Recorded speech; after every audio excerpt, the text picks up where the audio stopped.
perlunya membangun suatu literasi bagi polisi dan pemolisiannya.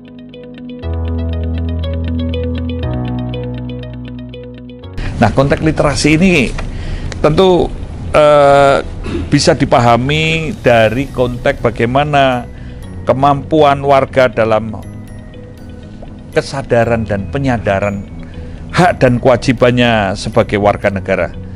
Bagaimana bersikap terhadap lingkungan sosialnya, karena konteks literasi ini bukan hanya sekedar baca tulis, tapi juga suatu upaya membangun mindset. Jadi literasi bukan sekedar baca tulis atau menghitung, memecahkan masalah, atau hal-hal yang berkaitan dengan edukasi saja, tapi ini suatu upaya yang secara holistik atau sistemik berkaitan dengan upaya untuk membangun peradaban melalui suatu perubahan atau disrupsi yang cukup luas, karena ini perubahan mindset dan juga culture set ini dimulai dari pola pikir, cara berpikir, cara mengatasi, cara yang berkaitan dengan upaya-upaya kesadaran dan penyadaran.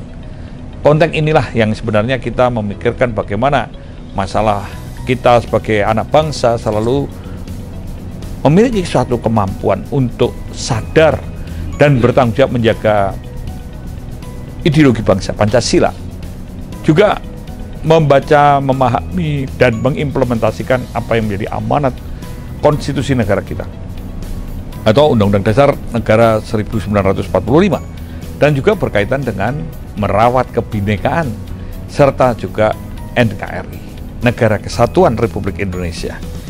Nah, tentu ini perlu ada suatu kecerdasan, suatu kemampuan untuk tidak gampang diadu domba, tidak terlalu mudah untuk diombang-ambingkan atau bahkan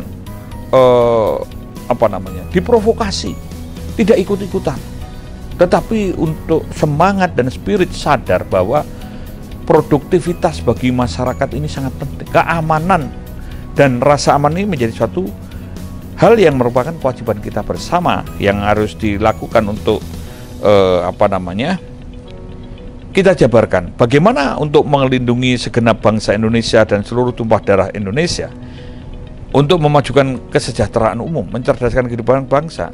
Bahkan ini juga sampai ikut serta dalam ketertiban dunia, perdamaian sosial, dan keadilan sosial. Nah, ini kan banyak para pakar, para ahli, para ilmuwan dalam membahas tentang literasi ini. Tentu literasi ini bisa menjadi suatu wadah yang kita siapkan, harus kita isi.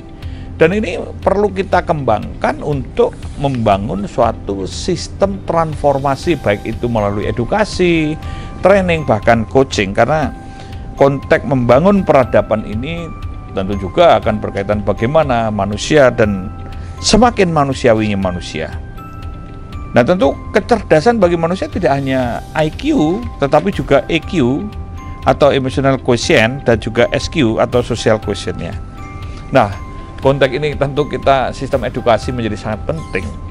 Guru, entah itu secara formal, secara struktural, atau orang-orang yang bisa secara non formal, ini juga bisa menjadi ikon yang bisa untuk membantu mengasah, mentransformasikan nilai-nilai luhur bangsa.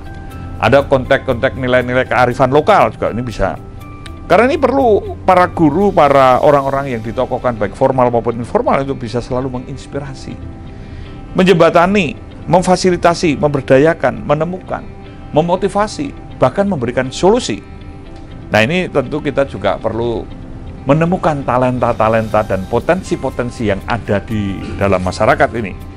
Nah, konteks kalau kita sekarang ada di dalam lembaga pendidikan, di sekolah-sekolah gitu ya, hal-hal yang aman, menyenangkan, bermanfaat secara konseptual, teoretikal, studi kasus, belajar dari pengalaman, dan juga ini untuk problem solving atau memotivasi orang untuk peka, peduli, dan berbela rasa. Nah, tentu ini kita bisa melihat pada konteks para pemikir-pemikir ya. Kalau kita paham, René Descartes mengatakan bahwa cogito ergo sum, ketika saya berpikir maka saya ada, berpikir. Ini era post-truth, era hoax, era yang banyak bualan-bualan menjadi diolah pada fakta, dan kenyataan ini jadikan suatu upaya-upaya memprovokasi, memancing, memecah belah. Nah, oleh sebab itu keteraturan sosial ini juga menjadi hal yang disadari oleh masyarakat, karena tertib atau budaya tertib ini karena kesadaran. Maka pembangunan edukasi sistem kesadaran ini akan menghasilkan orang-orang yang bertanggung jawab, tentu buahnya disiplin. Nah, salah satu yang bisa dikembangkan supaya tidak menjemukan adalah melalui seni. Maka seni budaya ini menjadi sangat penting. Ya tentu kalau kita sadar bahwa suatu pendidikan, suatu training ini bukan sekedar hanya melatih atau memahirkan, tapi ini juga menemukan dan menyadarkan. Karena ya mungkin kita menanamkan, dan tentu kita sebagai umat yang beriman maka percaya bahwa ego plantum Deus incrementum debit ini artinya aku yang menanam tapi Tuhan yang memberi kehidupan. Ini supaya segala sesuatu ini terus hidup, tumbuh dan berkembang. Maka literasi merupakan hak dan kewajiban bagi seluruh anak bangsa untuk bagaimana menjaga ideologi bangsa, menjaga konstitusi, menjaga kebinekaan dan negara kesatuan Republik Indonesia. Ini untuk membangun karakter yang integral, yang komitmen, yang kompeten dan memiliki keunggulan. Dan inilah suatu karakter bangsa. Kita memang kalau filsuf Gellner mengatakan segala sesuatu ada karena dimengerti. Nah, sekolah ini boleh dikatakan non scholae sed vitae decimus. Belajar bukan untuk sekolah, tetapi untuk kehidupan. Karena kita ini harus sadar bahwa hidup ini di sini ada seni. Seni itu ada di semua lini, semua bagian, dan kita bisa menemukannya dan membuat peka. Karena seni ini merupakan suatu karya jiwa, dan di dalam karya seni ini ada jiwanya. Kita tinggal peka atau tidak. Nah, disinilah seni tentu di dalam membangun literasi melalui seni budaya ini juga ada, boleh dikatakan seni itu dinamis dalam hidup dan kehidupan. Dan seni itu disadari atau tidak menjadi kekuatan untuk mengatasi tekanan atau kepenatan bahkan keterbatasan sumber daya yang dihadapi untuk tetap bertahan hidup, tumbuh dan berkembang dengan waras. Nah, ini konteks yang harus kita pahami ya, karena konteks era pandemi, era yang sulit, ini juga bisa kadang-kadang menimbulkan sesuatu keputusasaan atau mudah terombang-ambing atau kehilangan jati dirinya bahkan. Kalau kita sadar bahwa negara kita itu negara yang indah, nah maka secara geopolitik dan geostrategis perlu ada memberdayakan dan perlu ada suatu ikon yang sebenarnya ini merupakan suatu energi yang baru dan terbarukan yang terus-menerus bisa digali, dan ini yang tiada habisnya.